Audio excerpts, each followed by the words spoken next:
I'm not going to waste you guys' time. We're going to jump right into this.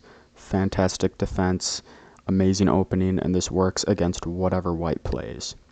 So, as you guys can clearly see, this is called the condom defense, and this is very powerful. Now, in most games, white starts with one of these two moves, and both of those moves get completely obliterated by this defense that I'm about to show you. The main idea is you want to get this pawn all the way to this square. Okay, this is where you want this pawn to end up. And while you're trying to get that pawn over there, you also want to get this knight on top of that king. So those are the two goals, and the entire game just consists of you trying to do that. So I'm gonna go through the most common opening moves. You know, white plays here, you instantly putting pressure on that pawn. Now white can take, and you would just take back, but that's not a good move for the white pieces. The best move is to attack in the center because that pawn is defended by the king. So you'll play here, or they will play here, and you retreat. Now they're going to keep coming, and you're going to ignore this move here. You're going to ignore this. Instead, you're going to play here. And again, the goal is to get your knight on top of the king. And the second they take this knight, it's game over. And they most likely will. They will take this knight, and now it's check, and the king can't go anywhere, so they can't do anything about it. You get to just take the king. And they're going to just move a piece. They're going to go here, threatening a discovered attack on the queen. And when they do this, you take the king. And that's step one of two steps. If you guys remember, the other thing you're trying to do is get this pawn all the way to this square right here. And they're going to take, because it looks like you're winning, material from their point of view. But you just take that, and your knight's clearly in a strong position. You're controlling the board very well. Takes. And then in this position, what you're going to play is you're going to ask them to play this move. So your move consists of you asking them to move one of their pieces. And you can actually do that in chess. And I like it a lot. It's cool. You're going to ask them to move this pawn again, and they will, because they're already winning from their point of view, obviously. And one last time you'll ask them to move, and that entire sequence was so you could take and start making your pawn go this way. White's going to go here, and you're going to just be taking pieces, and white's already winning, so they're good sacrificing pieces. And then in this position, you play here.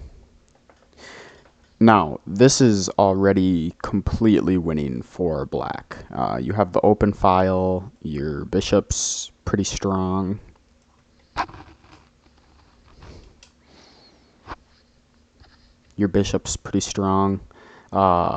Your knight is controlling most of the pivotal squares in the position, and your pawn is really strong.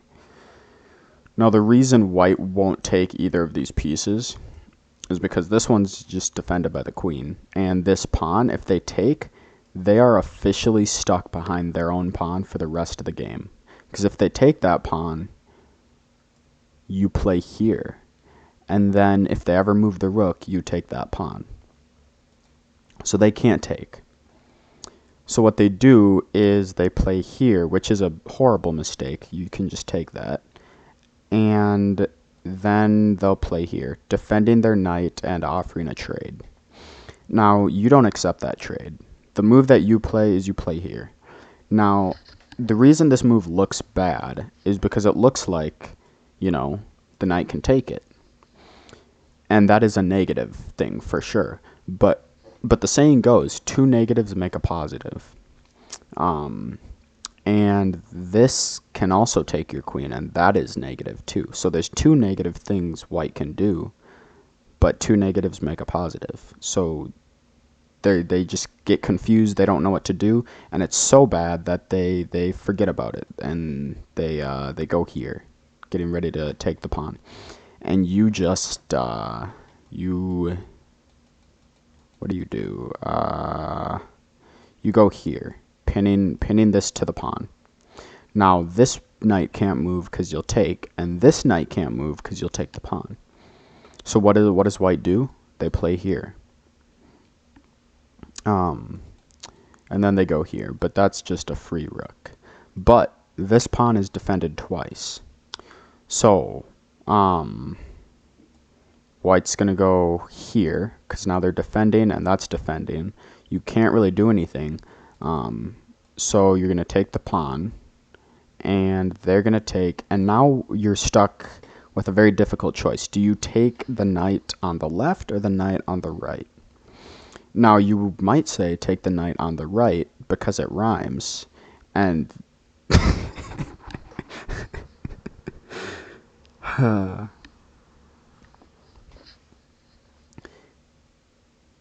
now you might say take the knight on the right because it rhymes, but the only problem with that is the knight on the left is representing Donald Trump because he's on the left. He's left leaning.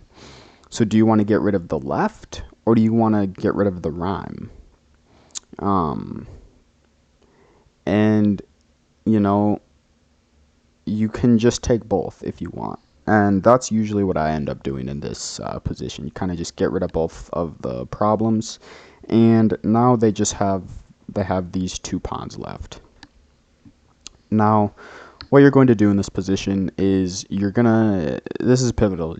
You could still lose the game.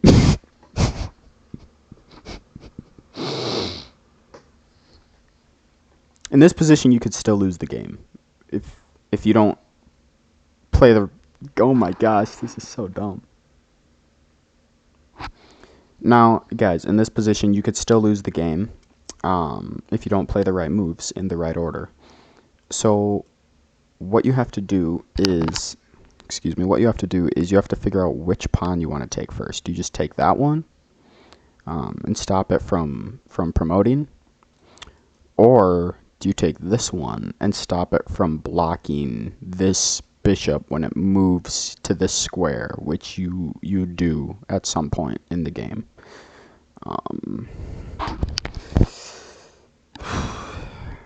So what's better?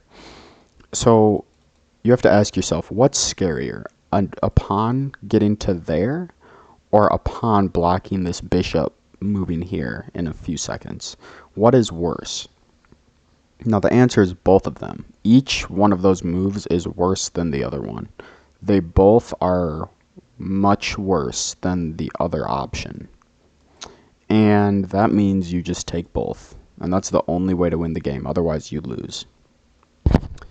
So that is how you play the condom defense. It's one of my favorite openings of all time. And it's a banger, I'll be honest. I play this opening whenever I'm wanting to have a good time. So I hope you guys enjoyed that. Leave in the comments what other videos I should do next.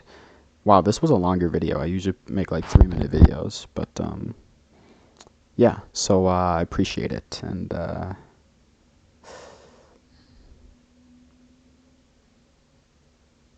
enjoy your life.